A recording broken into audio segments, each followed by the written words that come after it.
tonight on the land of the Dja Dja Wurrung, the Kungurung and the Wurundjeri people, whose ancestors and descendants are the traditional owners of this land.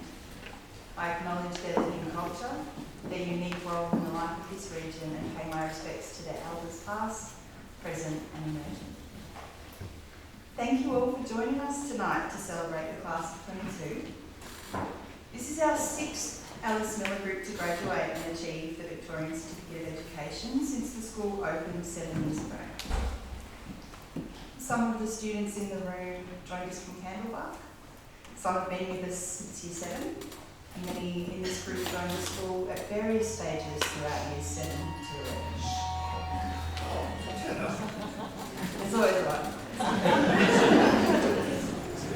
I'm glad it was mine. So the movement and change within this year level has been some of the most significant of any group that we've worked with. And it's for this reason they've been such a delight and such a challenge simultaneously. Karen and I often joke that each of the Year 12 groups have an energy, and each group very much have their own identity. What's been so interesting about this group is that they seem to have a closet full of identities. At times it's been a little bit like Forrest Gump's box of chocolates. You never know what you're going to get. In 1912, my favourite poet, William Butler Yeats, penned a piece called A Coat. It's a beautiful piece, and it resonated with me profoundly as I was thinking about the spirit of this group. So I'm going to read it now.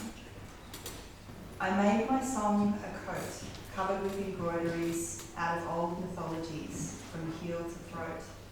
But the fools caught it, wore it in the world's eyes as though they brought it. Song, let them take it, for there's more enterprise in walking naked. Yeats was reflecting here on the tension in his writing process, and to me captured beautifully the immense courage required to walk your own path when you are both under scrutiny and in struggle. It speaks to me of our graduates because this truly is an eclectic group of individuals who have shown that they are not afraid to seek enterprise in walking naked, but it's been metaphorically speaking. If I had to define their spirit, which is the point of a graduation opening, it would be diversity. A diversity of personalities, of approaches, and of goals. But alongside this, they've also supported each other. They've connected with each other, and they've stood up for each other. They are a creative, cheeky, open-minded, and immensely fun group of young people. They can be really goofy, and they can also be quite endearingly naughty. And I found myself several times with this group having to maintain that straight teacher face while it's also stifling the urge to laugh, and that can be really tricky when you're trying to be an authority figure. They're truly up for a good time when it's on offer, and even if it's not, they've been known to engineer one. And a certain underground dance event that culminated in a smoke machine belching white clouds in the window of the cafe toilets out over the abandoned playground is one of these examples of their ability to engineer fun in an otherwise overlooked scenario. Karen is the proud custodian of a gallery of selfies snapped by members of her English class when she trustingly left her phone unattended. It's the very definition of a victimless crime of opportunity, an example of that kind of naughty that makes you stifle a giggle as you reprimand. I also remember running a sleepover earlier this year, which was organised to catch up on some studies at the time for Year 12, and all of the students dutifully attended, but many elected to head home once the work was done, which was an option we put to them beforehand. But those who stayed played a game of murder in the dark with an intensity and investment that I was both shocked and impressed by.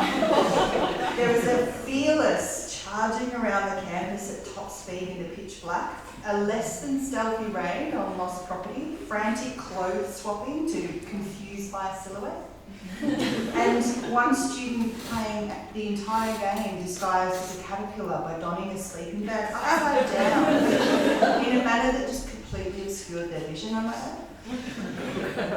That night saw me utter the words I never thought I would as an educator. Ed, please make sure you give Layla back her clothes.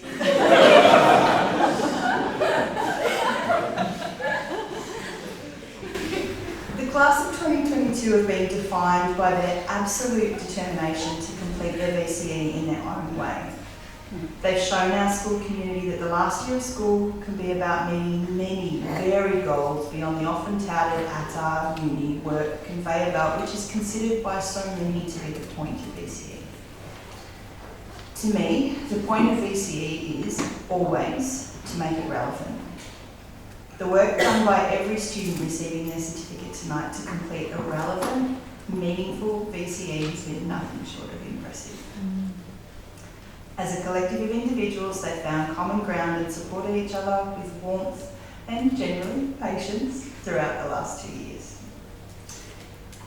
It's, I think, a bit naive and irritatingly rose-coloured to stand at the end of something that's been incredibly hard and tout cliches that downplay the depth and the intensity of that challenge.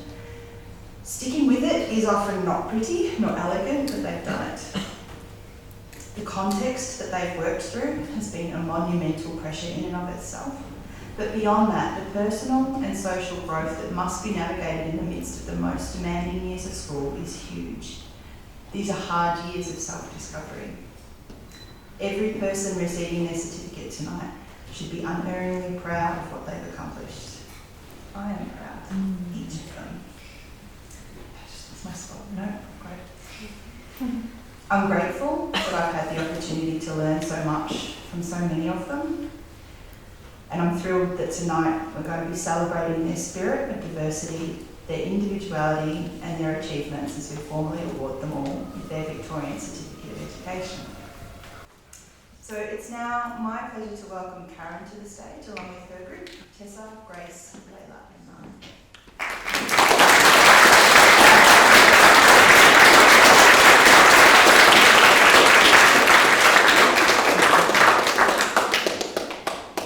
I open tonight with a quote from one of my favourite childhood novels, First Term at Mallory Towers, in which Miss Potts offers her student Darryl Rivers the following advice. When you choose something worthwhile, like doctoring or teaching or writing or painting, it is best to be wholehearted about it. It doesn't so much matter for a second-rate or third-rate person, but if you happen to have the makings of a first-rate person and you mean to choose a first-rate job when you grow up, then you must learn to be wholehearted when you are young. I'm lucky enough this evening to get to speak to you about 4 young people, Grace, Layla, Tessa and Martin, who learned to be wholehearted very early on in their lives. They've operated with honesty, authenticity and such a genuine joy in their time at our school.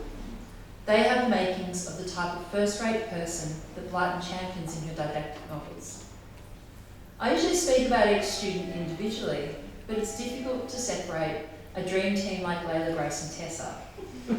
When I asked their maths methods teacher, Rob, if he had any reflections on these students, he said, Tessa, Layla and Grace formed the Rat Packer methods. I refer to them fondly as Huey, Dewey and Louie. Although they are individual, they are bound by their hard work and they were so much fun in my class. I don't doubt that any teacher who opens their upcoming class lists with trepidation breathes a sigh of relief when they score the jackpot of Grace, Layla and Tessa in their class. Indeed, any Friday this year, when I asked them about their weekend plans, I was delighted to hear that they were planning on studying together on the weekend. Even though it was obvious that studying was also code for having some fun together, they worked with focus and integrity, all bound by a similar desire to work really hard and be successful.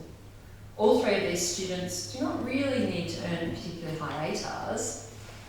They have early university offers in place and plenty of other adventures that they want to undertake prior to further study. And yet all 3 have worked as though they are competing for a spot in medicine or dentistry. When I discuss their goals with them, they all say they want a good ATAR, but not for the supposed status that such a high number generates. They want to work hard for the sake of being wholehearted, for making the most of the education and opportunities presented to them, for seeing how far they can push themselves academically and what they can achieve. It's such a privilege to teach students who work with such deep appreciation of what a gift a high quality education is to a young person. Now, on to Tessa. In her first year at the school in Year 7, Tessa's sense of responsibility and reliability was so apparent that when urgent messages had to be sent around the school, staff were instructed to give the message to any student in Year 10 or Tessa in Year 7.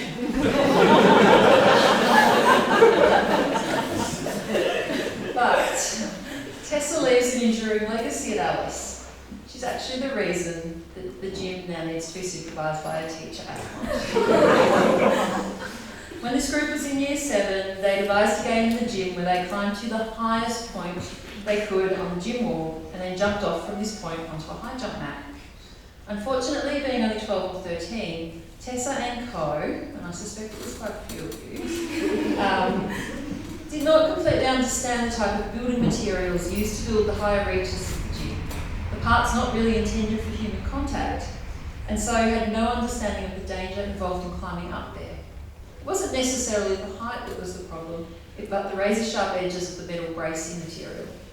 One fateful day, Tessa lost her balance and grabbed one of those metal braces, slicing her hand up to such an extent that she needed surgery to put it all back together. Now I sit in the gym every Friday at lunchtime. But I also get to watch the Year 12s play spirited games of volleyball, so it's not all that bad. Tessa, I hope that your study of advanced carpentry in the last few years has led to an understanding of the different qualities of building materials. I will think of you every time I walk past those elegant lead-like windows that you created, rather than thinking of you every time I have to walk up to the gym. Next on to Grace. When I remember the Year 12 enthusiasm for volleyball, I will always think of Grace. Grace seems to be the driving force behind every game of volleyball.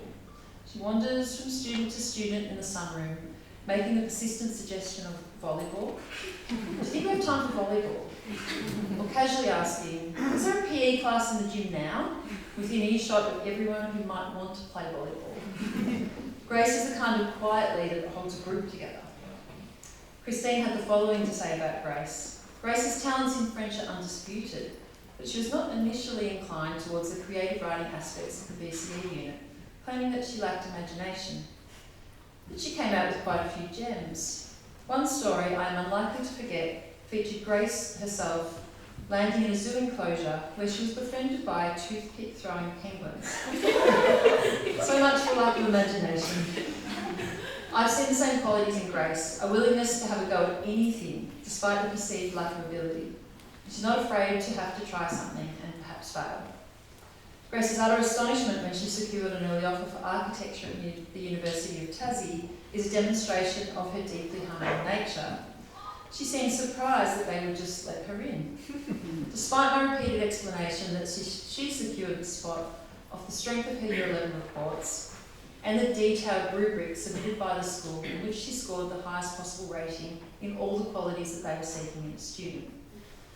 When I remember Grace's time at the school, I will think about our incidental chats about king parrots and gangs and kookaburras and currawongs that live around the school campus. Now on to Layla. There's no teacher guilt quite like accidentally making your student cry in class. I've still never really forgiven myself for the time I inadvertently made Layla cry in Writer's Studio way back in Year 9. You see, I had this digital spinning wheel, which the students affectionately referred to as the Wheel of Death.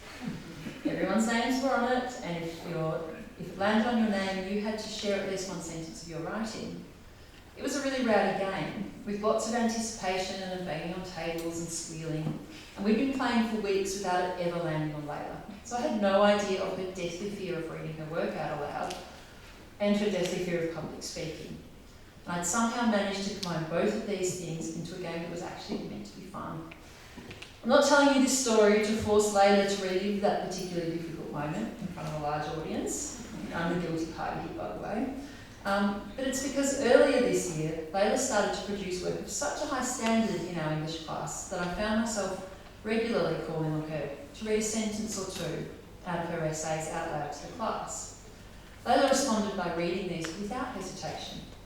One of these days, I remembered that terrible day in Year 9 and thought, what a transformation. How did we even get here? Layla has this quiet determination.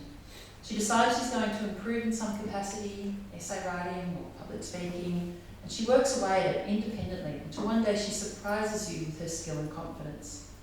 She doesn't seem to mind if something's incredibly difficult. She gets on with working out how to do it. She works wholeheartedly on these tasks, with such a simple desire to improve. She didn't allow her lack of confidence to stop her succeeding back in Year 9 in our writer studio class. In her free work project at the end of the year, she produced the most beautifully illustrated picture storybook, which was a demonstration of her kind and sensitive nature. Layla, I will think of you every time I bring out a spinning wheel in class. I'll stop and think about who might find that game a little bit scary, but I'll also think about who might appreciate that little push outside their comfort zone. And finally, Martin. If I could sum up Martin's time in my class in one phrase, that phrase would be, where's Martin today? The answer to this question was varied, but typically Martin was usually on a hike or at a chess tournament or off paddling or orienteering or just outside my room playing downball. If there was an adventure or a competition afoot that Martin feels might offer him a chance to test himself, he would be there. He might worry a little bit about what he was missing at school, but somehow the challenge of then having to catch up on missed schoolwork became yet another adventure, another thing to conquer. Martin's capacity to see everything as an inviting challenge rather than something to be feared sometimes meant that he terrified those around him. When I was asking for anecdotes about Martin, both Sarah and the Year 11 boys from the Outdoor Ed class shared the same story with me. On a climbing trip at Arapiles, Martin decided to test a micronaut. I'm reliably informed, I'm not a climber, that this is a really important piece of equipment that secures the climber to the wall. Martin was so confident in the solidity of his micronaut that he called it Bomber because it was bomb-proof. And he tested it out by leaning back as hard as he could. Sarah referred to this as testing a very, very dodgy piece of climbing equipment. The boys informed me, this is the Year 11 boys, that he placed all his weight on this gear without realising there was a very pointy rock right behind him. Because Martin seems to live a charmed life, it wasn't until he took all his weight off that good old bomber that it fell out of the wall. So how do you get someone like Martin in the classroom? Sarah managed it by allowing him to find bouldering problems in the Outdoor Ed classroom. Simone seems to have only managed it because the exterior of the biology classroom also offers an excellent climbing opportunity. I kept him going with the never-ending competition between Ed Gingell and Martin. So great is their rivalry that I even requested that they be placed in the same Year 12 English class in order to make sure that my classroom presented enough of a tangible challenge to Martin. There is one challenge Martin's yet to conquer. I'm told that he is yet to cook the perfect Sandford camp rice. Despite this, Sarah tells me that Martin is an excellent outdoor editor. His understanding of the environment and his ability to travel through it no matter what conditions while always staying positive is inspiring. Martin, it's been such an adventure teaching you. I don't think I'll ever teach Macbeth again without remembering how you managed to transform it into a competitive sport. I hope there's a few victories over Ed in your future. I'd like to welcome the student speakers to the stage, Tessa and Martin.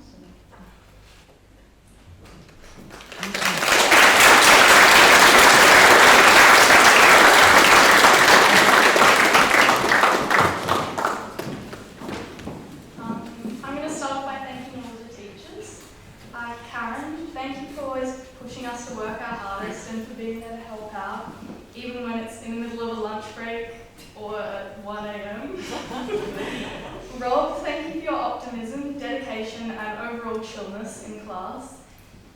Christine, thank you for believing in me and forcing me to keep going even when my motivation was lacking. Thanks Adrian for showing me that ATAR isn't everything. Mark, thanks for the great classroom energy and for being there to answer questions, even when it wasn't during class. Thanks to Conan for somehow getting grace to enjoy physics. Also, thank you of course to Craig, V, Sally, Bob and John and all the other staff for keeping the school running and always being there for a chat. And also special thanks to VSV and VSL for making learning super easy and teaching us heaps. Over the past few years, there's been some good times and some times that I now look back on and laugh. I feel like I need to apologise for making the gym a supervised space when I cut my hand open. Jumping off the wall and onto the mattresses was fun though. One of my favourite moments from Alice Miller was during a girls' hike that we had, when after a long day of hiking we reached our camping spot, which was next to a lake, and there were these big cliffs surrounding it. We managed to scale the cliff face and spend the afternoon jumping into the pristine water. I, and I'm sure all of my year level, are so thankful and grateful for all of the camps, trips and excursions so expertly planned by the staff at Alice Miller. Thanks everyone for helping us through high school and making it an amazing journey, not just a road to a graduation certificate. Thank you.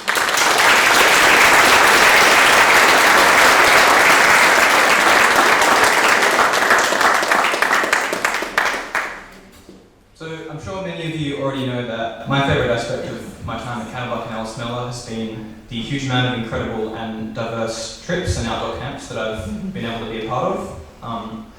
These trips have allowed me to experience so many things that I never would have been able to experience otherwise. I wanted to give a special thanks to Sam Ford. I'm sure everyone in this room already knows Sam, but for those who don't, he's pretty much the mastermind behind all the camps and trips that happen at Canterbuck and Alice Miller. Sam has been a role model of mine for almost my entire school career, and I've been lucky enough to share loads of incredible trips with him, along with all of the other amazing outdoor stuff that we have. For this, I will always be grateful. I also want to acknowledge all of the parents who are always willing to volunteer their time to help out with camps and trips. Expeditions such as the yearly adventure races and so many others would crumble if it wasn't for the dedicated group of parents that are so eager to positively contribute. Whether it's in the form of dropping food at various locations around the state or driving cars around for bike camps, these extraordinary parents are one of the driving forces behind the amazing culture that we've been able to build at Canterbuck and Alice Miller. Lastly, I want to give thanks to my phenomenal group of teachers that I've had this year, and that's Karen, Rob, Simone, John and Sarah. You guys all gave me pretty much the best Year 12 experience I could have asked for, and for that I will always be grateful. Thank you.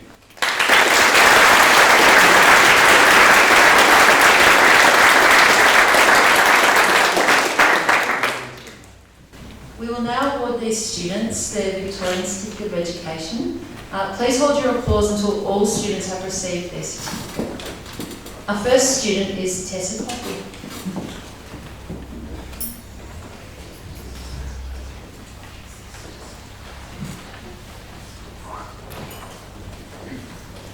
Our next student is Grace Keith. Grace has also won the Languages Academic Award.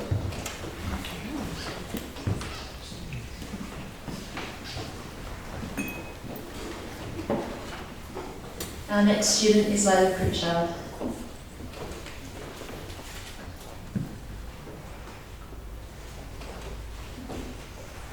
And the last student in this group is Martin Tucker.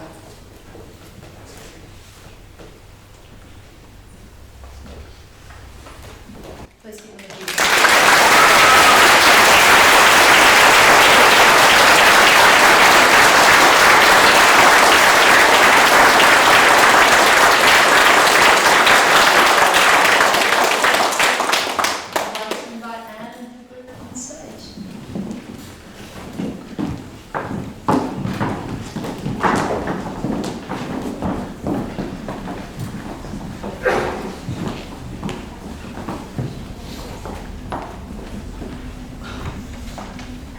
I was supposed to talk about Taylor first, and one of my anecdotes was how she failed to show during a performance. She failed an entrance, and that late entrance just then was a beautiful manifestation of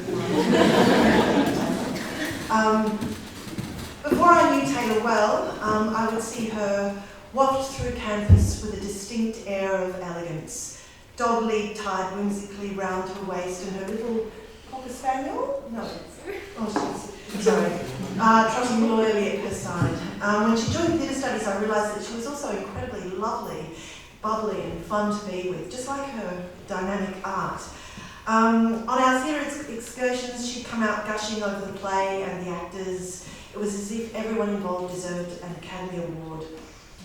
She's also extremely stylish, and Taylor's talents came to the fore during the play, 39 Steps. Aesthetically, it hit the sweet spot for Taylor, and she covered the rehearsal room wall with images of 1930s femme fatales that were dressed in a way that I imagine Taylor would dress on a night out and away from the Macedon mud. However, like many creative people, she can get distracted, and on the night of the performance, Taylor had an important job, which was to attach a prop knife to Priya's back, so that Priya, having left the stage alive, could re-enter and die seductively in Vera's lap.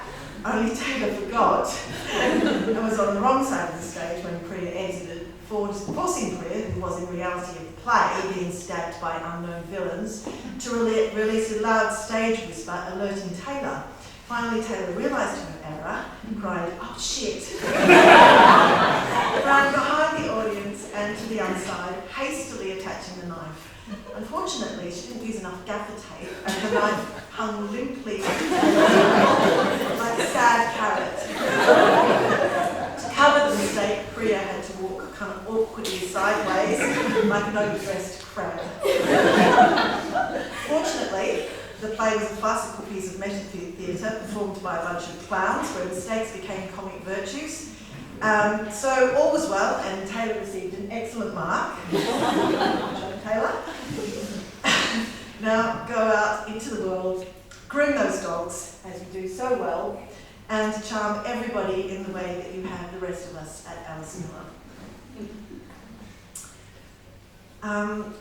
Max. If he chose, he could excel as a poet, a clown, or a particle physicist.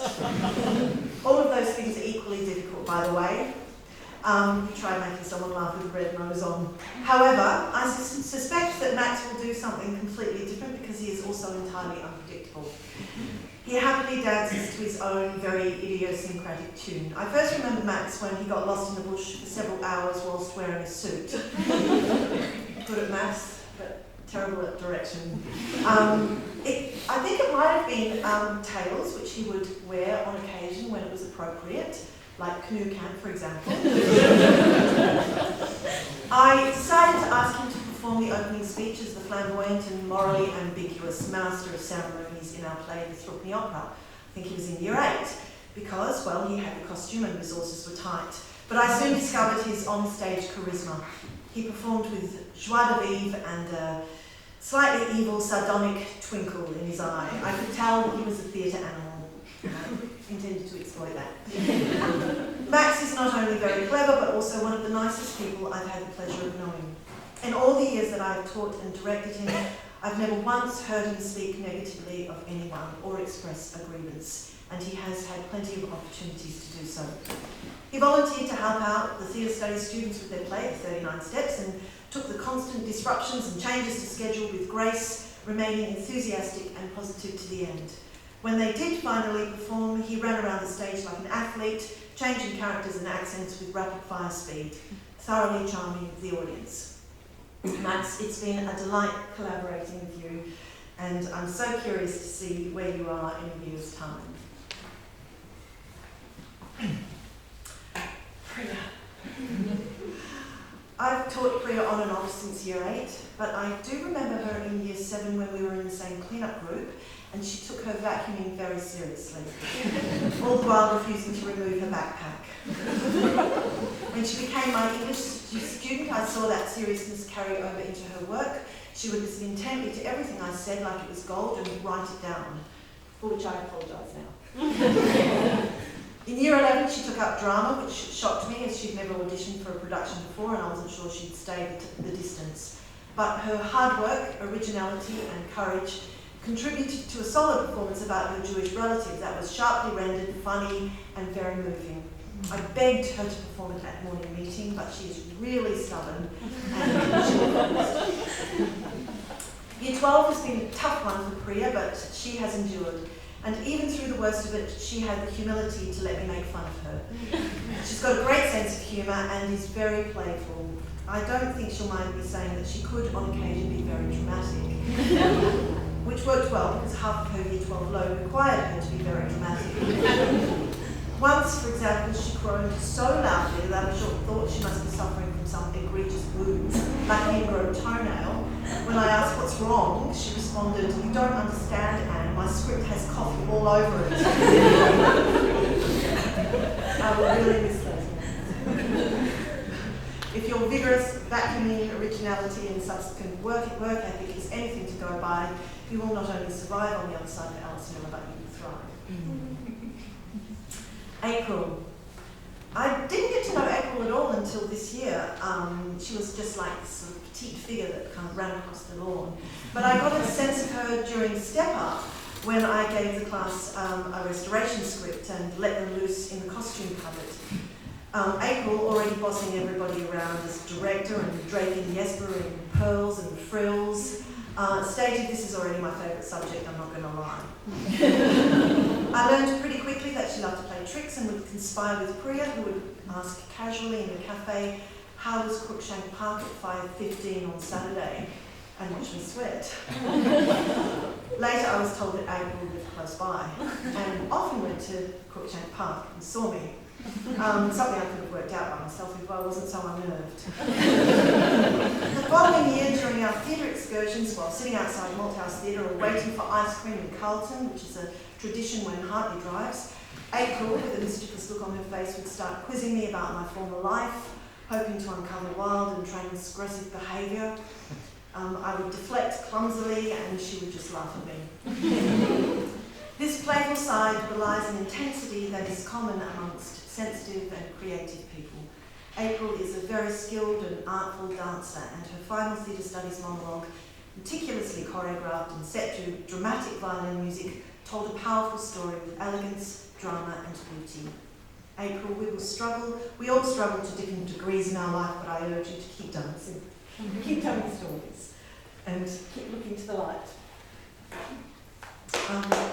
I now call my student speakers, Taylor and Max. Taylor first.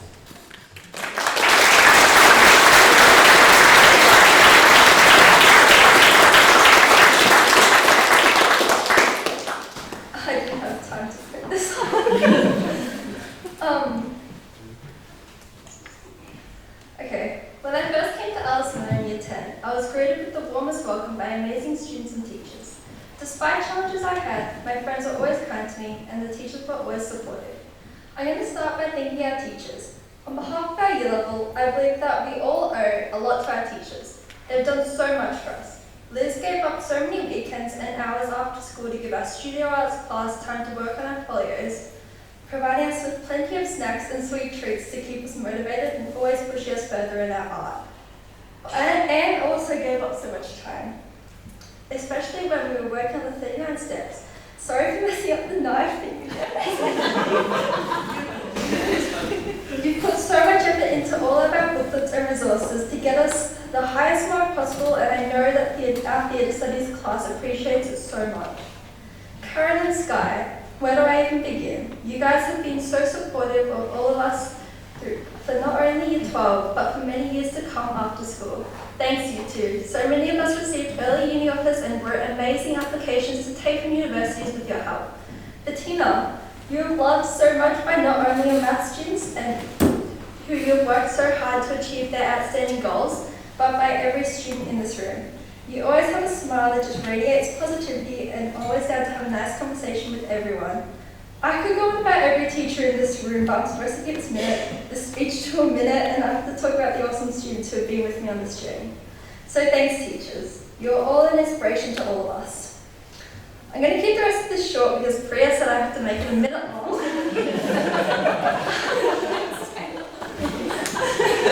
But I want to thank all the pupils in this year level. I'm sure we are all going to remember our awesome lunchtimes playing volleyball. Thanks for the boys for starting and never complaining about including everyone who wanted to play. Even though you shit talk our skills, it's been pretty damn fun. We all have supported each other so much, and we have all met each other and grew throughout the years. We have welcomed every single student with warmth in our heart, and even though not everyone in this year level are super close friends, we have connections with everyone. And I'm sure we'll miss each other dearly. Hopefully we'll still have more parties without calling Karen at 2 a.m. preferably and not wanting anyone sick. I truly wish the best. I truly wish the best to all of you. I'm sure we'll all grow up to be the best versions of ourselves and we won't forget this amazing year.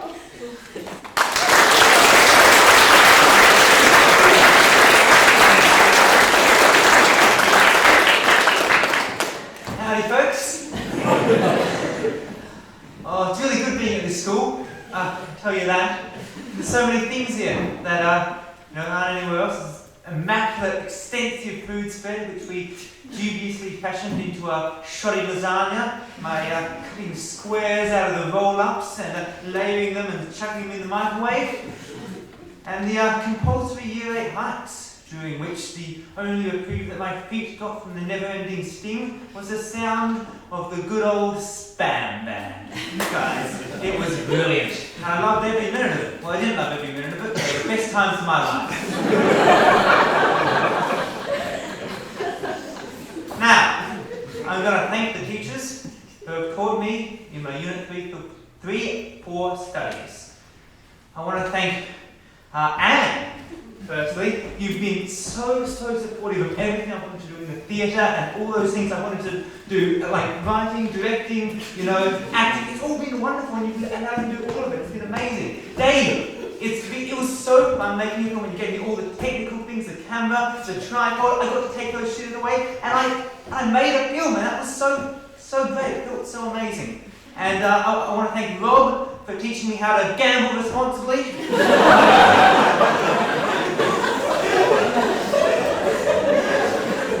I want to thank Sky for preparing me perfectly in every single way for the exams, the SATs. The way you taught everything made me so on point for all of those, and I thank you so much. And I want to thank Stuart for teaching me in literature. When I joined literature at the start of this year, I did it so I didn't have to do English. And it ended up being my favourite subject. So thank you so much. And I also want to thank John and Srita for letting us all in. It's great to be here. It's also great to go, but it was so good to be here. Thank you, everyone. And, in summary,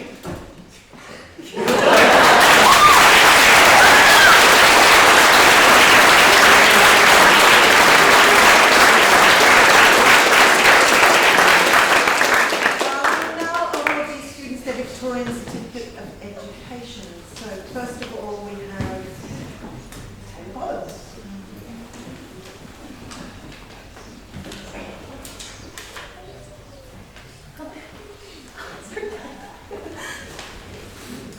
Matt Spurter, who won the English and Humanities Academic Awards.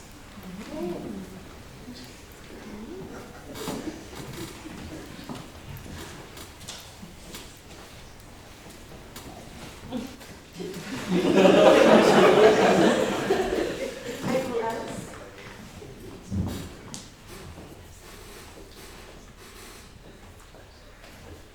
And Priya Stern, and Priya also has won the Visual Arts Academic Award.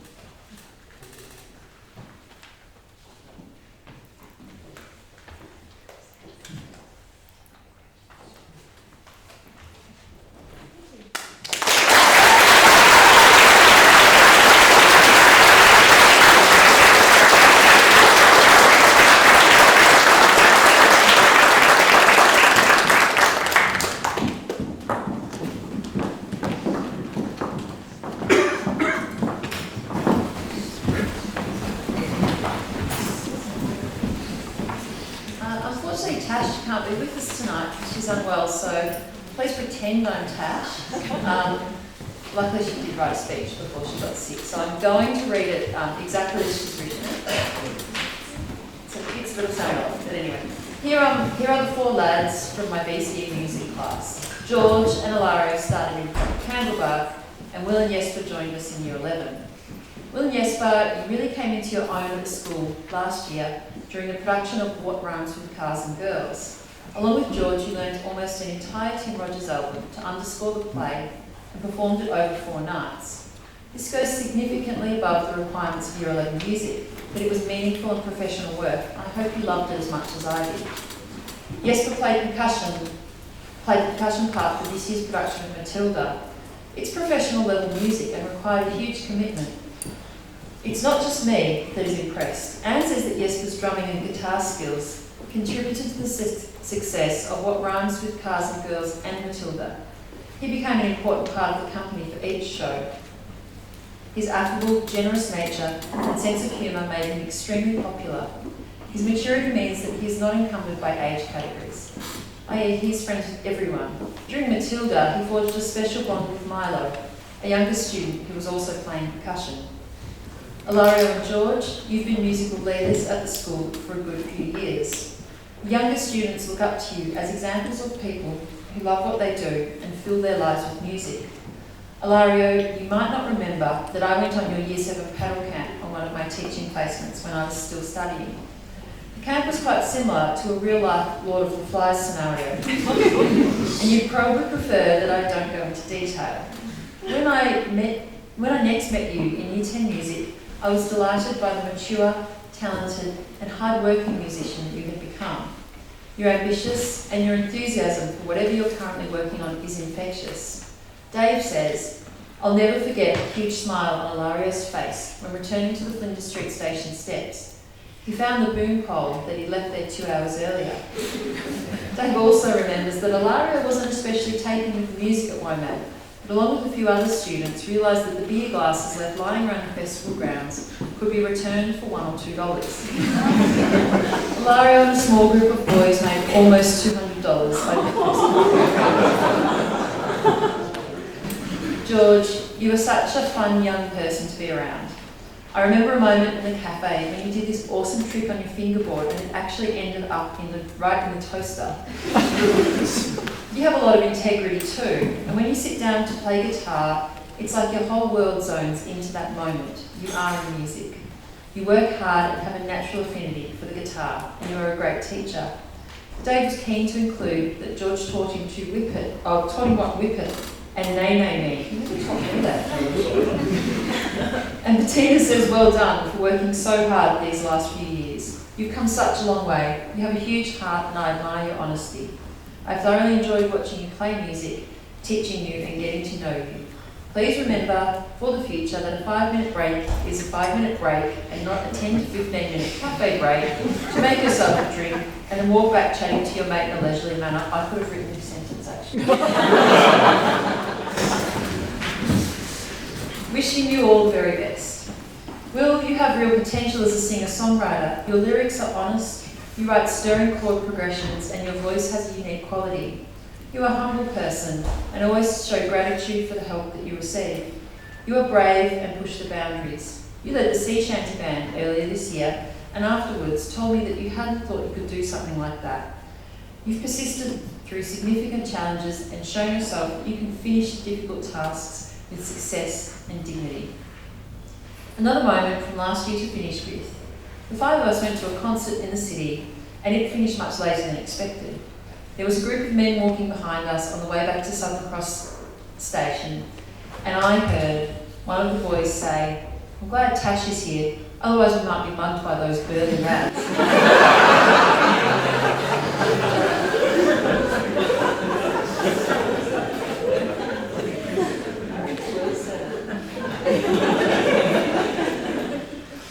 The exact opposite was going through my head. I'm glad I have these 4 burly teenagers with me, otherwise I might be mugged by those men. I'm so fond of you all and miss you all dearly. Okay, I'd like to welcome the student speakers to the stage. In this group we have George and Ilario.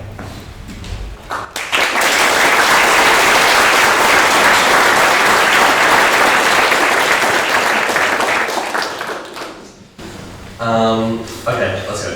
I have been at Kennebuck and Alice Miller since prep alongside Alex, Ilario and Dan. Even though Dan may have only been here for 6 months, I'll still count him as one of the originals. I'm very grateful to have had the opportunity to grow up in this environment and I think it has had a massive impact on how I've grown into the person I am today. I would like to thank all the teachers and staff, even if they didn't teach me. I still seem to have a positive relationship with everyone. Some specific people I'd like to mention are Karen, who has helped me through so much more than just some essay structures. Dave, who I've never ever seen get frustrated with anyone, even though I know our media class could be a pain sometimes. James, even though I've only known him for 2 years, it feels like he's been a friend. He's a friend rather than a teacher who I've known for all my life. Bettina, who has done everything in her power to try and keep me on top of my maths, even when she had COVID or split her head open like Kai. Tash, who has not only helped me understand music theory in my weird ways, but encouraged me over the past 2 years so much. V, who has been like a best friend to me even after I stopped working at the school cafe with her. She has been such a kind and supportive friend to me. Adrian and Kate, who both took me and the rest of Group 2 on our Europe trip in 2019. I feel like the relationship I have with these two people is unmatched and will be quite hard to top. And Tom, who has been my guitar teacher and a best friend to me ever since Year 5. The amount of times I've struggled with a song and his encouragement through it is uncountable. I know that I'll never have a relationship with another guitar teacher like I do with Tom. I'd also like to mention Bob and Scott, for just being, well, I've known them for pretty much my whole life at school and always up for a good old chat.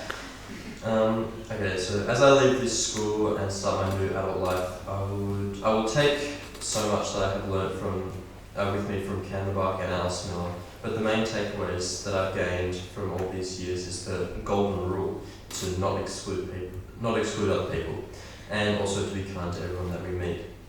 Thank you so much to everyone who for the experiences and lessons we have learned. We'll always be grateful to each and every one of you.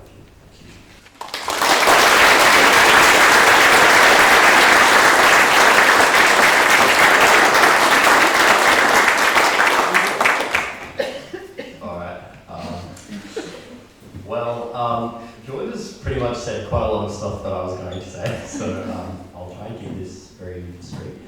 Well, Tash has probably been one of my most helpful kind of guidances throughout this year, and I think she has been for all of this class since we are her music class.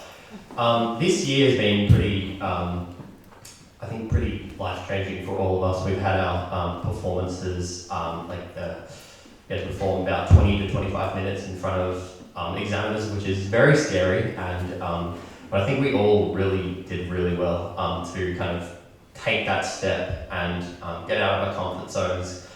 And I can't thank Tash any more than how I have now in how she's helped us kind of, step out and be very open to new experiences. She's always pushing us to try new things, such as whenever events come up, whether it be learning music theory or whether it be going and performing at a Massive Ranges show, she's always telling us to go and take that step and get out there and try your best, and I really can't thank her more than that. I did want to talk about a few more music-related things. I want to thank Dan, my piano teacher, who has been really helping me throughout the end of last year and all of this year to help me become the best person that I can in piano and music. I want to thank James, who George said he's very much like a friend. You don't really feel like he's a teacher until he starts just teaching you 52 pages of A4 sheets of just garbage. I'm sorry. I'm very glad that we finished that. I'm sorry for raising my voice. I want to thank my class because I've never had a dull lesson, I don't think, walking into music and seeing George, Will, Jesper and Taj and Tash. It's just been probably one of my funnest classes this year. There's never been a class in which Will hasn't cracked a funny but slightly inappropriate joke. Whatever it may be about. And George for his charisma, Jesper for kind of being the quiet but also really hilarious joke cracker whenever Tash leaves the room.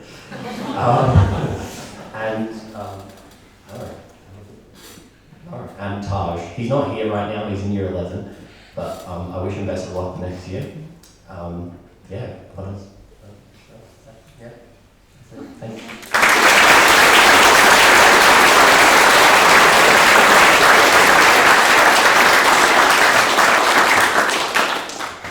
We will now award these students their Victorian Certificate of Education.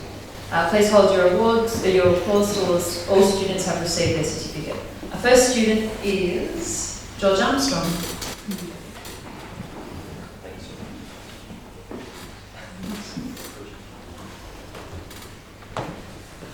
Our next student is Jesper Dennis Minster.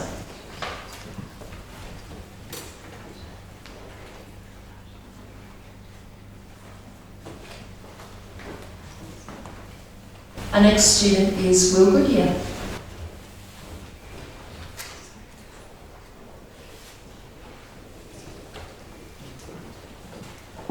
And our next student is Ilario Solito. Ilario has won the award for the Performing Arts Academic Award.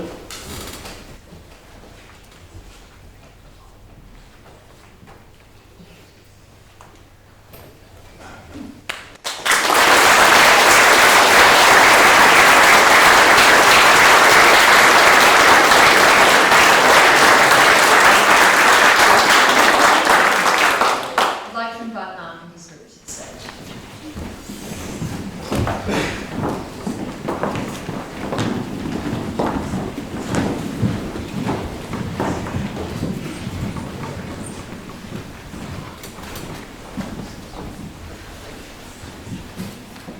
In 1964, the UK television company Granada Television commissioned the 7 Up series as a kind of pseudo-longitudinal social psychology experiment to test the words of Greek philosopher Aristotle and the Jesuit motto that goes something along the lines of, "Give me the child when he is 7 and I'll show you the man." Here at Alice Miller, we'd probably get cancelled by our Year 9 class if we tried to run the same experiment for not being inclusive enough. But what if we were to hypothesise, give me the Year 9 adolescent on a big trip and I'll show you the mature Year 12 student. These four, Alice Miller University graduates and psychology graduates, as they well know, it could be argued that 3 years is not a long enough period of time in which to conduct a longitudinal study. Our small sample size of 4 might render the research invalid and unreliable, even if it were to be passed by an ethics committee. But I think it might be fun to give it a go anyway, so we're going to try it and see what we come up with. For confidentiality purposes, we will assign each of these four participants a totally anonymous alias to protect their identities and to help them avoid embarrassment and shame that will require hours of debriefing after the event. We're going to start with participant 1. Remember, aliases, you'll have no idea who these people are. Baylor Tlaw. Our Year 9 big trip observation of Baylor is that Baylor approaches life in a militant fashion, sometimes to the detriment of her own personal gain and health, in order to further not only herself, but often for the good of others as well. Evidence to support this observation. According to an ultra-reliable secondary source, who will only be referred to as Woody the woodwork teacher, sorry Adrian, while on the Year 9 OES bike camp along the Goldfields track in preparation for the big trip, Baylor refused to say no to their peers' request of carrying their camping gear. Never one to turn their back on someone in need, Baylor ended up with a bike so heavy that it almost rendered the bike unrideable. And easily made their ride 10 times harder than it needed to be for the good of the group. Let's contrast that with the findings of Baylor in Year 9 as the Year 12 student. Data was collected by Stewart. Baylor has always kept herself busy, always investing energy in forward momentum. For example, she rescheduled her final lit practice exam so that she could go to a job interview. She aced both the interview and the practice exam. Bettina, and I'll just ask Mr. and Mrs. Lord to have your tissues ready. According to Bettina, Baylor, you have a generous spirit and an infectious, bubbly energy. I admire your resolute determination. You're a hard-working, organised and meticulous person. I have never had a student wanting to work ahead with such perseverance. I wonder you two don't want to. Baylor, your contagious energy, positive outlook, steely determination and huge smile will take you a long way. I know that whatever you decide to do in the future, you will succeed. Once you have something in mind, nothing will stop you from achieving it.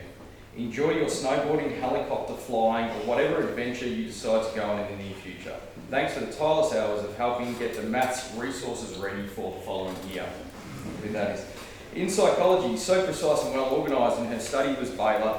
By the time that her practice exam was completed and marked, I may have levelled an accusation of plagiarism at her as part of her feedback on her performance, as her responses were just about word perfect.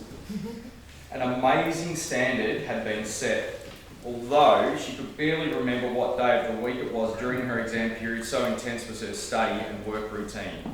Swings and roundabouts, Baylor. So I think we can safely chalk that result up to supporting our hypothesis. I have to make a disclaimer here about participant 2. This entire study could have been done about participant 2 and we could have been here for hours. Participant 2, alias Menry Herfy. The Year 9...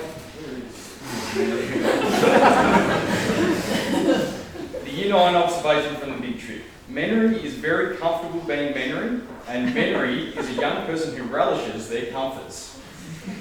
On the big trip, according to another confidential secondary source, we'll call him Philip John, Menry's group went on a walk to discover a palace in Warsaw. On this long walk, Menry discovered a vending machine that dealt exclusively in 2-litre cartons of milk.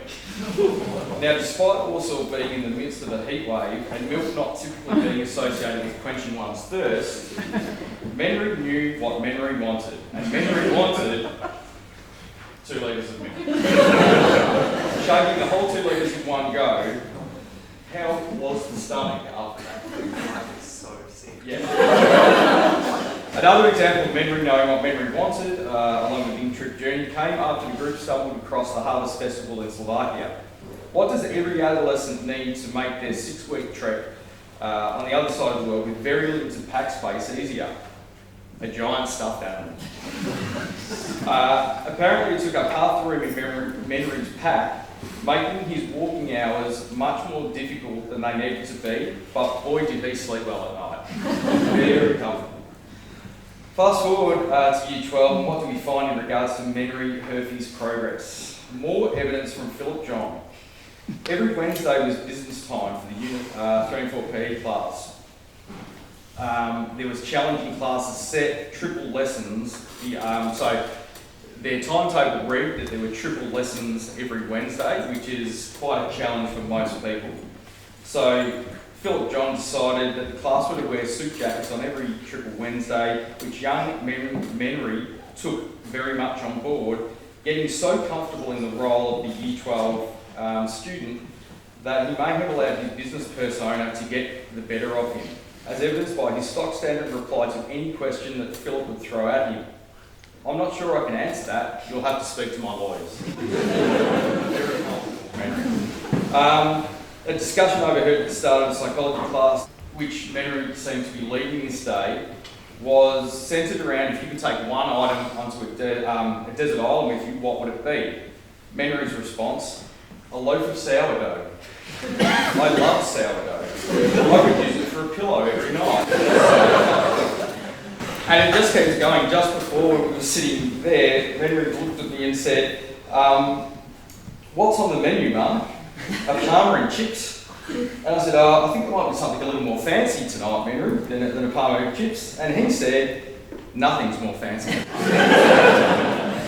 He also made an astute observation about one of his peers, which I'll share with the peers later because it was hilarious, but not appropriate for tonight.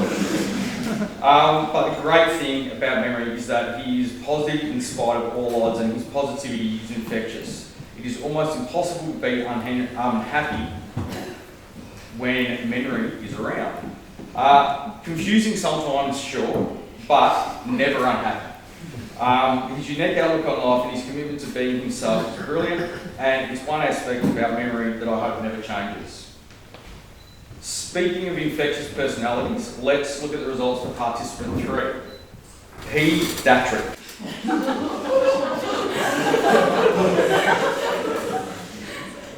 He is fighting the eternal internal battle of edgy rebel versus kind-hearted nerd. He possesses infectious energy, whether that be positive energy or the other type of energy sometimes. She has the ability to sway the energy of the group like none that have come before her. These are observations from her Unite big trip. And the very few who will come after her. Her big trip leaders swore on the days that she smiled, the clouds parted, and the group were bathed in glorious sunshine that made travelling easy and joyful.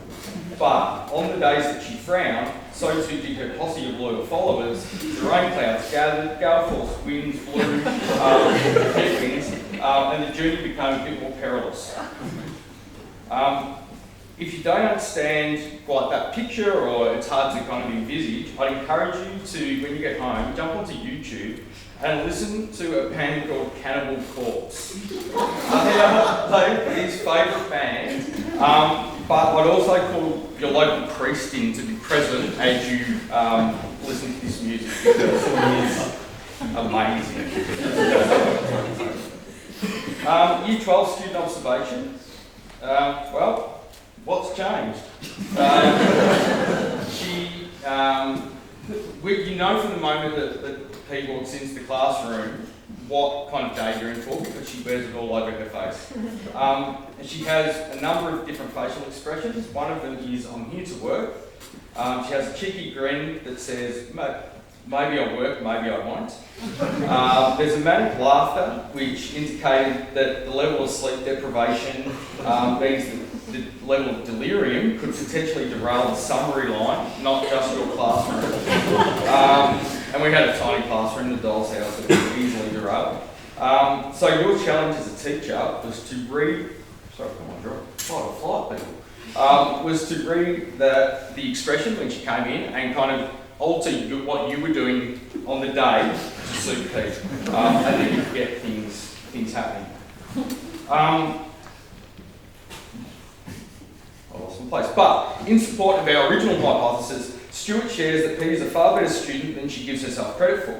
She is an insightful reader and a mature writer. I would extend this to Pete as a person. She is far more sensitive, fun, kind-hearted, witty and intelligent, insightful and observant young person than she allows most people to see most of the time. At risk of copying one final eye roll from you, try letting the kind-hearted nerd win a little more often. Okay, I reckon it'd be a great place if you did. Speaking of kind-hearted nerds, participant 3.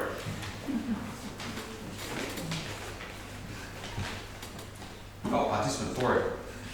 Daniel Doddard. Big trip observation. The key to unlocking Daniel lies within a strong cup of coffee. My big trip research team informed me that even as a young Year 9 student, Daniel was a self-proclaimed coffee connoisseur. Whilst travelling Eastern Europe, Daniel relentlessly spread the word that Costa coffee was king.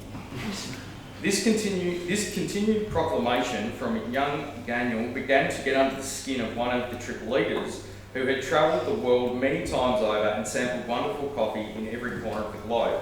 So this trip leader decided that they would attempt to educate Daniel in what fine coffee really was, and attempted to establish a bond between Daniel and the trip leader in a shared interest. The trip leader took Daniel on a special little trip around Prague to sample some of the finest boutique roasted beans that the Czech Republic had to offer. Satisfied that they had finally schooled Daniel on what good coffee was, or decent coffee was, they inquired, "So what do you think, Daniel?" Daniel's response, "It was good, but it's no Costa." Other than insist that Costa made the finest coffee in the world, Daniel's other observant quirk was that he referred to his dad as my Brent.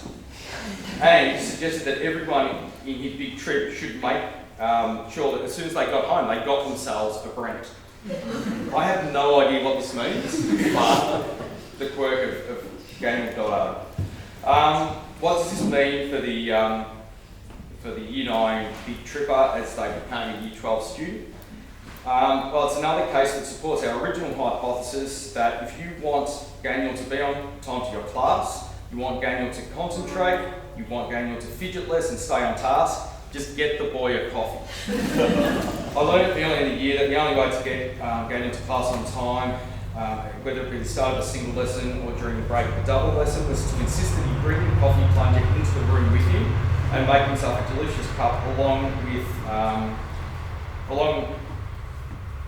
not sure what I was saying there. Anyway, I'm also pleased to report that Daniel has opened his palate to a much wider variety of coffee bean these days, and even allowed me to bring one of my favourites in to share with Daniel. It wasn't Costa, but I should have probably also shared this strategy with Bettina, because as Bettina fed back earlier on one of Daniel's other friends, that when she thinks of Daniel, a smile comes to her face. His quiet cheekiness and relaxed manner sometimes drove her to distraction. Please make sure that in the future, when you are given a 5-minute break, you just take 5 minutes rather than 15 minutes to make yourself several cups of drink and prepare yourself a gourmet plate of food. Wishing you all the very best, Bettina. So, in conclusion, I'm not sure we can generalise our results past these 4, but they have been 4 wonderful personalities to teach. They each bring something unique and new. Sometimes it felt like it was a bit of Frankenstein's monster, trying to kind of harness them all and get them all moving in the one direction, but it was such an enjoyable 2 years for some, 1 year for others, and I thank you all for having me as your teacher. It is now my task to invite Dee up to the stage to rebut anything that is reasonable.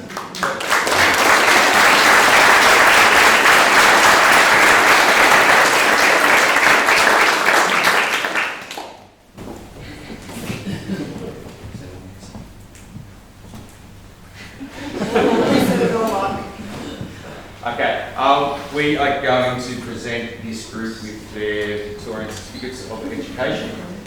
And first up,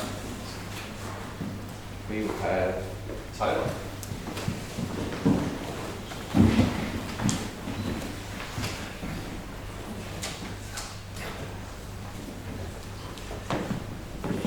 Second, we are going to present Daniel Goddard.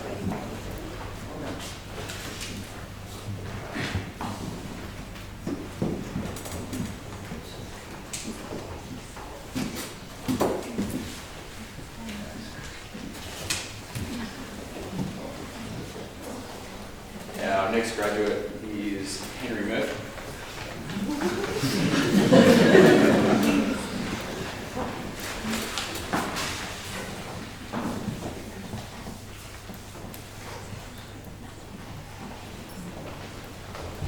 And last but not least, Dee Patrick.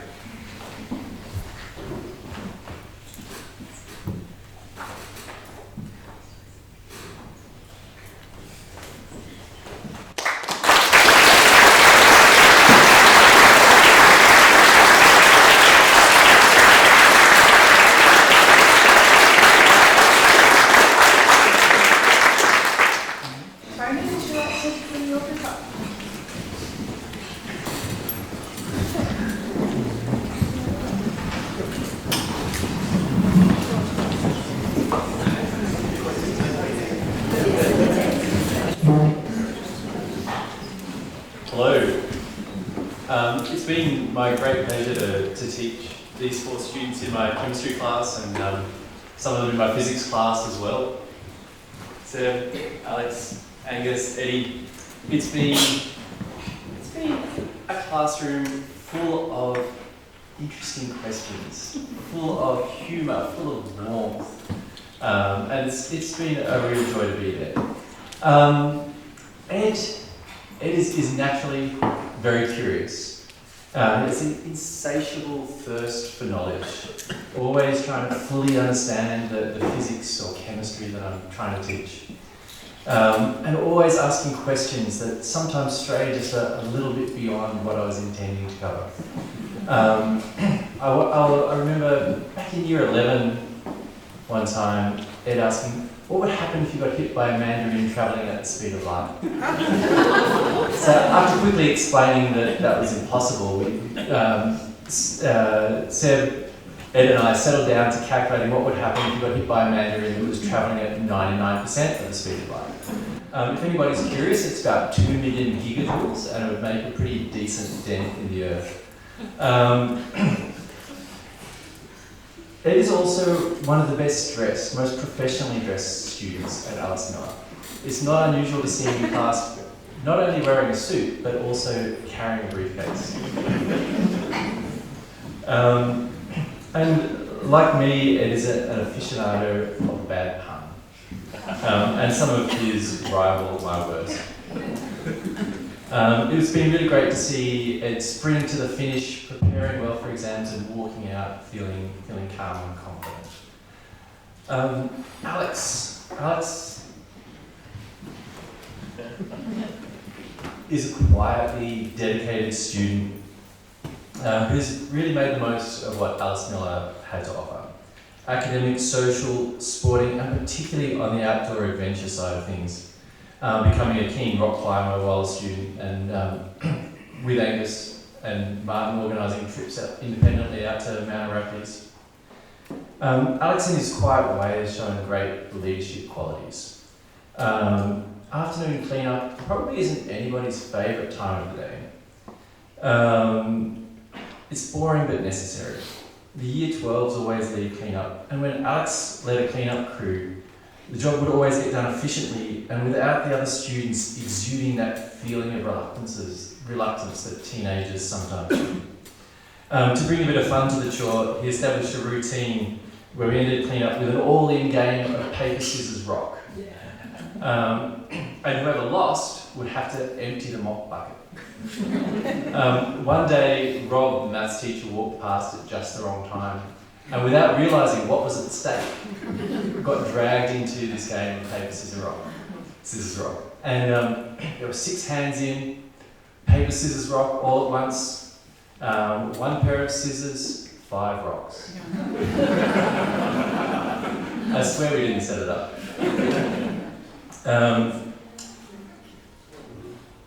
Alex even found ways to combine his academic pursuits with his outdoor adventure.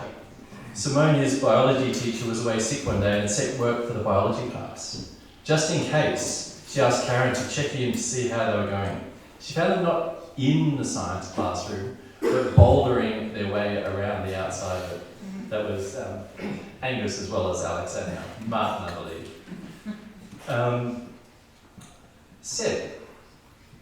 Seb is a very kind and very caring person, and was a really warm and friendly presence within the science classrooms. Despite not liking either mandarins or bad puns, she was an important part of the class. And around the school, Seb's often seen helping other students with their maths work, or helping a teacher to make sure the calculators are there, or getting a cup of tea for Bettina when she's a bit stressed. Or bringing me back a mandarin after a quick break in a double lesson. Fortunately not at 99% of the speed of light. Seb would put a lot into their time at Alice Miller, and I believe we got a lot out of it too. She would often take part in sleepovers of all kinds and camps, especially Pauline's tractor camp. Tractor camp involves a bunch of students helping the Fergie Tractor Club restoring some antique tractors. And Seb was involved with great gusto from the very beginning, and on recent camps would be seen teaching some of the younger students.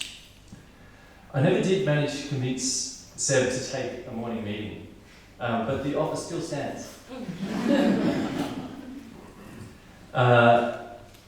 Angus. Curious, hardworking, Angus is often thinking a step ahead and has a knack for asking questions in class that lead us naturally to the next thing that I intended to cover. With a goal in mind, Angus has worked with great diligence and dedication, and though we're still waiting for exam results, his hard work has borne fruit in outstanding SAC results. In contrast to this, I'd like to share a story I heard from Adrian about Angus's younger years at school. Going off to the Goldfields bike track, taking their bikes on the train, they arrived at Bendigo Station. Everybody got off the bus. One of the other students asked Angus, where's your bag? And Angus, ran back on. Lucky the train had stopped there. It was the end of the line. Ran back on, got his bag, jumped off. Ready to go.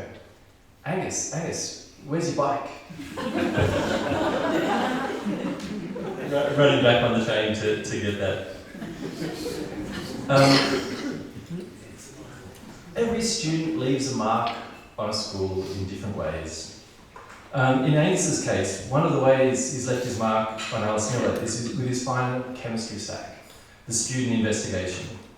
In this case, it's a bit more literal. He left a mark on the lab floor with potassium permanganate. That's not coming out. We'll now award these students the Victorian Certificate of Education. Please hold your applause until they've all received their certificate. The first student is Ed Pierce.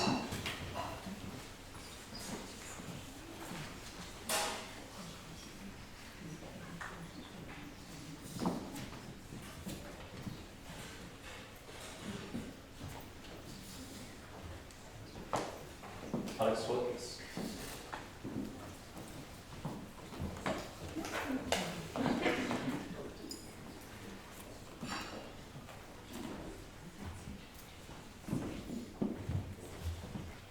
Seb Till.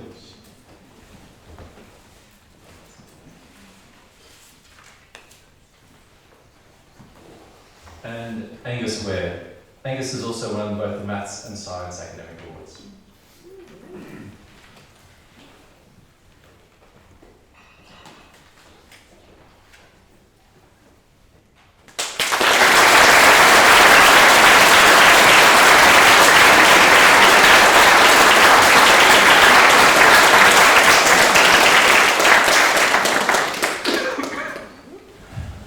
Been a while that I've been to school, starting in prep at Canberra to all the way to Year 12 at Alice Miller.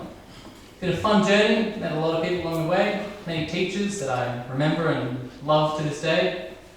I'd just like to do a special thanks to all the teachers that taught me this year. Simone, biology, made a very interesting class. Thank you for letting us climb around the building, it was very fun. I'd like to thank John Phillip for his endless stat jokes in class and the joke book that he read, which was very nice at the quizzes. I'd also like to thank Rob for his endless anecdotes that always made maths just that bit easier, especially the betting ones, as I think was said before. I would like to thank Conan for his insight into chemistry that made that class that was very hard for me just that bit easier.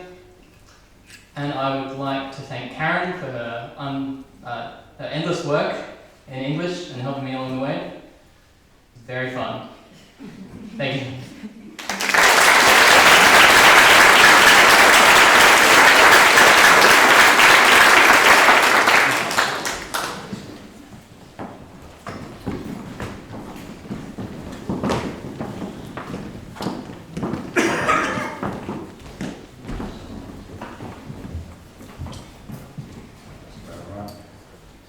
Alright, so, hang on.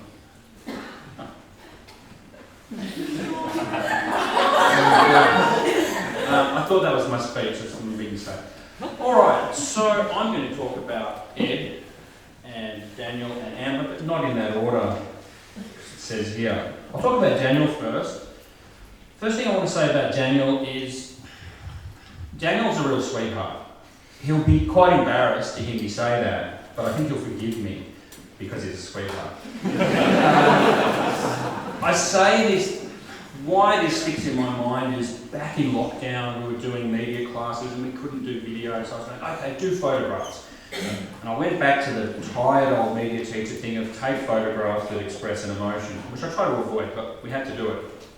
Daniel's photograph that expressed love featured two stuffed toys on a chair with their arms just kind of around each other. And I asked Daniel over Google Meet, so what are the conventions and what are the film language techniques that you've used here? And he said, well, this is two stuffed toys having a very nice cuddle. Which really did sum it all up. But this is a side of Daniel that those of you that don't know him so well might miss. He's actually very sweet.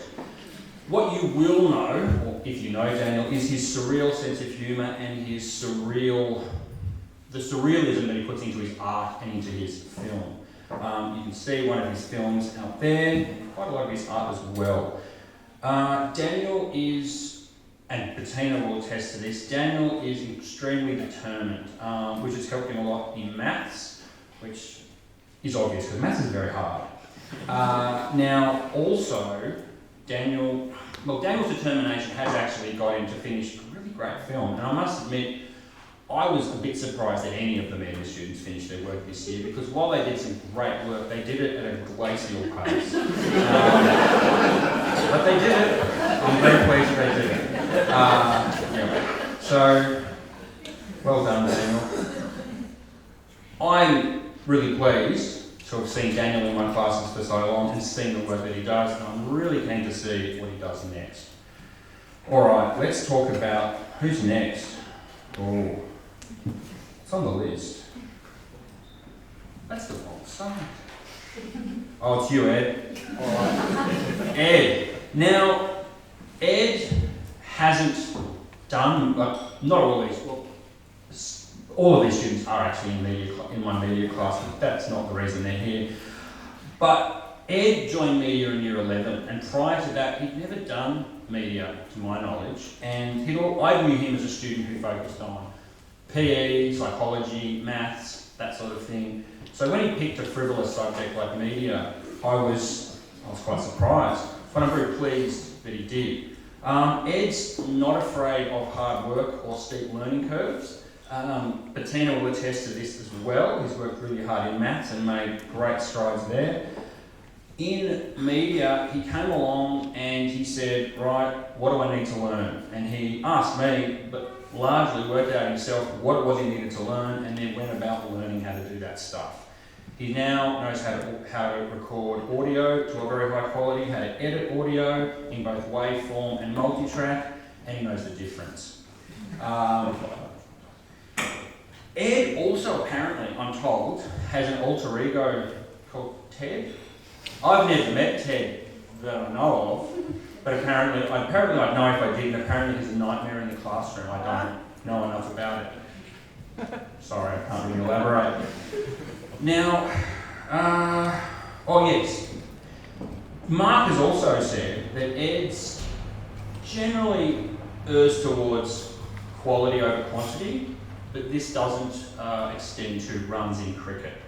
Now, I assume that means that you get lots of runs, not that you get bad runs. I don't think you can get bad runs, a run's a run.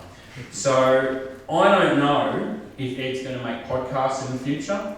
He might, and if he does, he'll be able to do it really well. But even if he doesn't, even if he does some other thing, I don't know, it could be anything. Psychology, sport, who knows? If he takes that ability to work out what it is he needs to learn, and then that determination to figure it out and learn it, he's going to do very well at whatever it is he sets himself to. Now, Amber. Now, Ed, the last person is not the loser. And that reminds me, someone did say you shouldn't lose your sense of humour or your cheeky smile. He's not showing it now. Oh, I thought he would. But apparently Bettina doesn't like it when you beat her at table tennis. I think that's silly. You should stick with your sense of humour and your cheeky smile. Is he doing it? No, I can't see. Anyway, let's go to Amber now. Now, Amber is an amazing artist. She won't tell you that, but she is.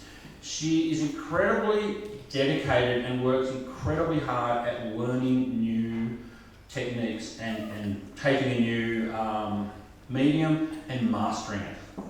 She's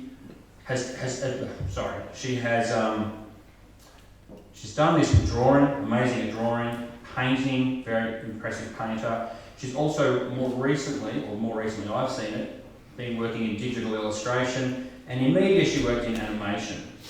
And she's incredibly talented at all of these things. She's also an incredible guitarist, playing both solo and in bands. With most students, I have really no idea what they're going to do when they leave school. I'm often surprised to hear what they're going to do. I'm not entirely surprised. about what Amber's going to do, but I'm surprised that it's already known. Often I'm surprised a couple of years later when I realise what they're doing, but Amber's going to become a tattoo artist. I believe you've already started in learning that skill. Good on you.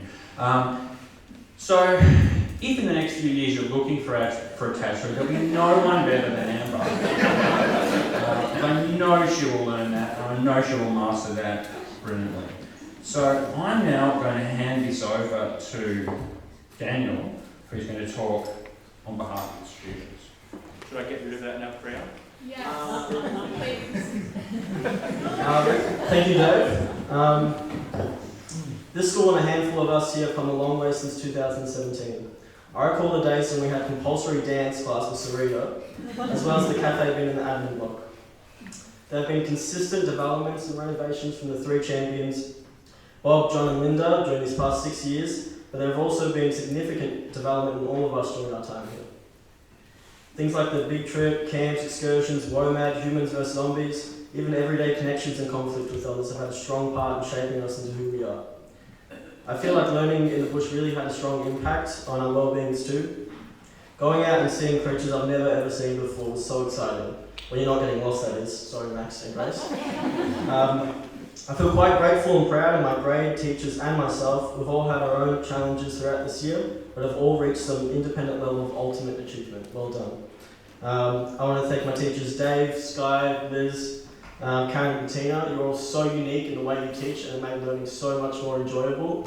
I really do consider you guys friends first.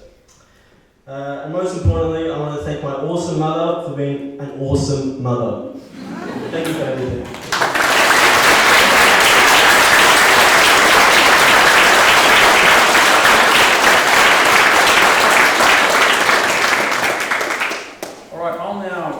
We'll now present the certificates.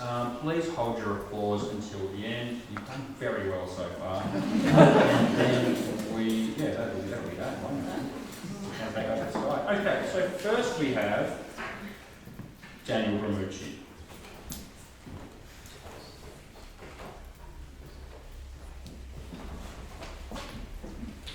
Second, don't think too much of it, Ed. It's Ed Gingell. And Ed has also won the Health and Physical Education Academic Award.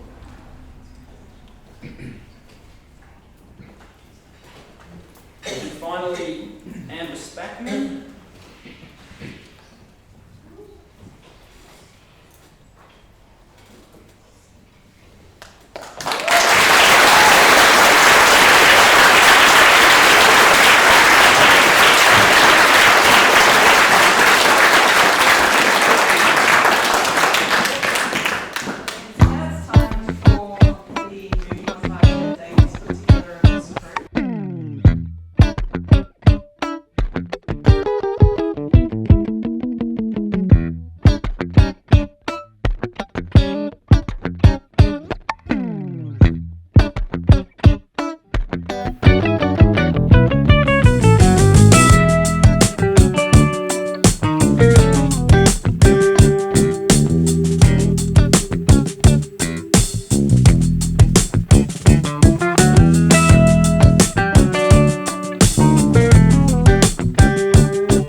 time, guys.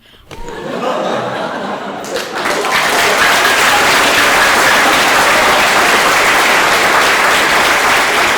start with a story from India.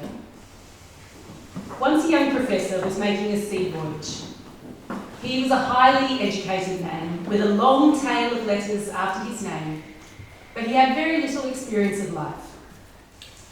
In the crew of the ship on which he was travelling was an illiterate old sailor. Every evening the sailor would visit the cabin of the young professor to listen to him hold forth on many different subjects. He was very impressed with the learnings of the young man. One evening, as the sailor was about to leave the cabin after several hours of conversation, the professor asked, "Old man, have you studied geology?" "What is that, sir?" "Science of the earth." "No, sir. I've never been to school or college. I haven't studied anything." "Old man, you have wasted a quarter of your life." With a long face, the old sailor went away. "If such a learned person says so, certainly it must be true. I've wasted a quarter of my life." Next evening again, as the sailor was about to leave the cabin, the professor asked him, "Old man, you studied oceanography." "What is that, sir?" "Science of the sea." "No, sir, I've never studied anything." With a still longer face, the sailor went away. "I have wasted half my life. This learned man says so." Next evening, once again, the young professor questioned the sailor. "Old man, have you studied meteorology?" You know where this is going, don't you? "What is that, sir? I've never even heard of it." "Why, sir, the science of the winds, the rain, the weather." "Oh, sir, as I told you, I've never been to school. I've never studied anything." "You have not studied the science of the earth on which you live. You have not studied the science of the sea on which you earn your livelihood. You have not studied the science of the weather which you encounter every day. Oh man, you have wasted 3/4 of your life." The old sailor was very unhappy. "This learned man says that I have wasted 3/4 of my life. Certainly, I must have wasted 3/4 of my life." The next day it was the turn of the old sailor. He came running to the cabin of the young man and cried, "Professor Sir, have you studied swimology?" "Swimology? What do you mean?" "Can you swim, sir?" "No, I don't know how to swim." "Professor Sir, you have wasted all your life. The ship has struck a rock and is sinking. Those who swim may reach the nearby shore, but those who cannot swim will drown. I am so sorry, Professor. You have surely lost your life. You may study all the ologies in the world, but if you do not learn swimology, all your studies are useless. You may read and write books on swimming, you may debate on its subtle theoretical aspects, but how will that help you if you refuse to enter the water yourself? You must learn how to swim." At Candlebark and Alice Miller, apart from taking everyone to the Lancefield pool on the first day of the year at Candlebark and jumping into the Alice Miller pool in shorts on a very hot day, swimming has never been part of the curriculum at our schools, even though the Education Department tells us that it now should be, along with everything else. So young graduates tonight, I'm sorry to say that you wasted the last 30 years. It's an allegory. And the allegory is obviously one that suggests that all of us, if we are to truly live, must somehow learn the art of living. So what is this art? I'm not going to attempt to define it because many people much wiser than me have sought to do so in various ways throughout history. And one of the peculiarities of raising young people, both through educating and through parenting, is that we must teach young people how to live, while the reality is that we ourselves are still grappling with that question. We also don't have the right to define what it is entirely. There is sometimes the painful reality that the young people in our care may choose to live in a way that is mysterious to us, that is not the life that we had envisioned for them. Nevertheless, as our time with these young people draws to a close, I want to reflect on three aspects of the art of living that I hope they'll take with them after their time with us. And because teachers love mnemonics, I call them the 3 E's. The first is experience. It is a crime against young people to restrict their lives to those mediated from behind screens, for adventure to be a delayed privilege. Listening to your stories tonight and over the past weeks, these first-hand experiences seem to shine in your time with us. From the big trip to productions, plays, tractor workshops, hikes, bouldering around the science block, that is a new one for me tonight, playing in bands, rock climbing and so on. Experiences make memories and they define lives. Experiences also help us decide how to live, what we enjoy, what we show an aptitude for, and how we should treat others. If we are receptive, every experience informs us of what we should do more of in order to increase the meaning and happiness in our lives and those of others, and what we should do less of to avoid causing ourselves and others harm. Experiences are also where you begin to create a life that is truly yours.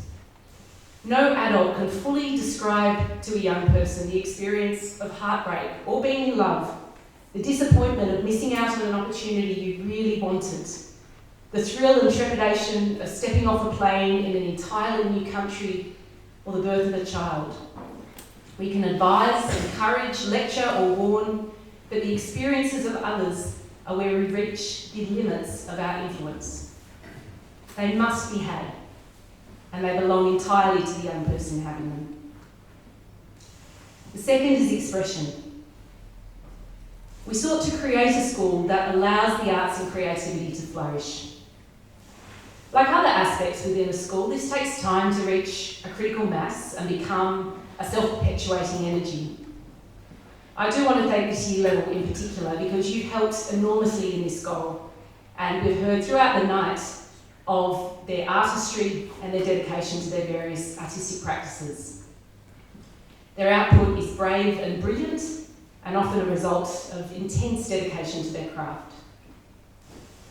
However, we can also consider expression in a broader sense, being able to communicate from the authentic self. A key part of this is actually knowing what you're thinking and feeling in the first place. Psychologist Alice Miller, the secular patron saint of our school, wrote, "The true opposite of depression is neither gaiety nor the absence of pain, but vitality, the freedom to experience spontaneous feelings. It is part of the kaleidoscope of life that these feelings are not only happy, beautiful, or good, but can reflect the entire range of human experience, including envy, jealousy, rage, disgust, greed, despair, and grief. But this freedom cannot be achieved if its childhood roots are cut off. Our access to the true self is possible only when we no longer have to be afraid of the intense emotional world of early childhood. Once we have experienced and become familiar with this world, it is no longer strange and threatening." As Miller suggests, there is freedom in having access to the full spectrum of human emotion. Like our experiences, our emotion are one of the keys of a life that belongs to us. The teachers tonight have spoken about the diversity of this group and the strong individuality. And I think if one thing that can be said of them, and many things that can be said of them, is they do have access to their authentic selves, and they're celebrated. within themselves and within the group. There's an appreciation for diversity, a celebration of quirkiness, of difference that is somehow typical of Alice Miller, both the philosopher and our school. The final aspect is evolution. And Year 12s, this is one aspect of living that I hope you take with you of yourself and of that of the world. All of you have grown in a myriad of ways during your time at the school and will continue to do so, of course. However, it's incumbent on all of us to leave our little pockets and the people and environments in it better than when we found them. I'm sorry that previous generations have not always done this, and the reality is that you are inheriting a world that is in many ways suffering greatly. This is not fair and requires you to find solutions to complex problems that you did not cause. However, for all its challenges, I would say I would rather be a young person now than 100 or even 20 years ago, although I'm very happy that my teenage years were not documented on social media, and I think that my parents were too. The respect for difference and the advocacy we see for rights of others today is deeply inspiring. We see overall less prejudice, less bigotry, less hate in the world, in large part because of the tone set by young people, and it gives me a surge of hope and reassurance. Back to the sea for a moment. Oscar Wilde, perhaps the patron saint of this year level, wrote, "A map of the world that does not include utopia is not even worth glancing at, for it leaves out the one country at which humanity is always landing. And when humanity lands there, it looks out and, seeing a better country, sets sail. Progress is the realisation of utopias." For the young people here tonight, it's now time to set sail beyond the lands of our little pocket of bush in Macedon. It's a strange and emotional time, both for you and for everyone in the room, but not one to be afraid of. You all have, in your various and different ways, talents that are a blessing to the world, deep inner strength, and a great deal to contribute. And you all know how to swim when you need to. It's now time to thank the many people who have helped these young people reach this incredible milestone. Firstly, I'd like to thank Sky Myers for a vast number of reasons. Sky's leadership of the VCE program and more recently the Wellbeing program in the senior years means that she has effectively guided your child in the whole sense, including their emotional and academic lives. Over the years, Sky has articulated a vision for our VCE program that aligns perfectly with what we seek to do in this school. It is organised and rigorous, yet deeply personalised, with that delight of learning always in the foreground. And her wisdom and perspective is what has shaped the program to date. Sky, along with Karen, has put an incredible amount of thought and planning into tonight in particular, and it's been stunning. Karen Lerner is another staff member that many of you will have gotten to know well over the past year. Karen's intellect is formidable, and she is able to get to the heart of issues at a dizzying pace, whether the issue is finding the right career pathway for a student in one career meeting or dispelling student gossip in a matter of seconds. However, Karen also has an enormous heart, and her care for your children has been moving to see. In some cases, it is not exaggerating to say that Karen has been actively parenting alongside you. I would like to thank all of the teachers of both Candlebark and Alice Miller, all of whom in various ways have contributed to this year's academic, artistic and emotional growth. None of this development is instantaneous and is the result of years of dedication, hard work and belief in the young people before us. This includes the instrumental music teachers of both schools, who've had a particular influence on this highly musical group. A huge thank you to Bob and his maintenance team for creating and maintaining the beautiful environment that we are privileged to spend every day in. Much gratitude to Veronica and the cafe team for nourishing these young people, helping feed everyone on camps, excursions and sleepovers, and making the space feel so welcoming. To Lisa and Penny before her and Michelle at Candlebark for keeping these schools running so smoothly. To John, of course, for his tremendous vision, support and wisdom. None of us would be in this room tonight without him. To you as parents and carers, my profound thanks. Some of you chose our school because you had faith in a different model of education. Some of you came to us because your child was suffering where they were. In both cases, there is a hope that things can change for the better. That hope is very precious and I've never taken it for granted. To the Year 12s, thank you for your contributions, your humour, your good-naturedness and your immense kindness. You've given us many experiences that have made us glad that we became teachers, and it's a privilege to have been yours. All the very best to you in the next stage and beyond. This does bring us to the close of the night.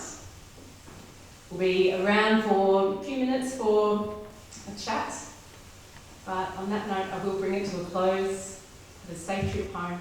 Thanks for being part of this journey with all of us.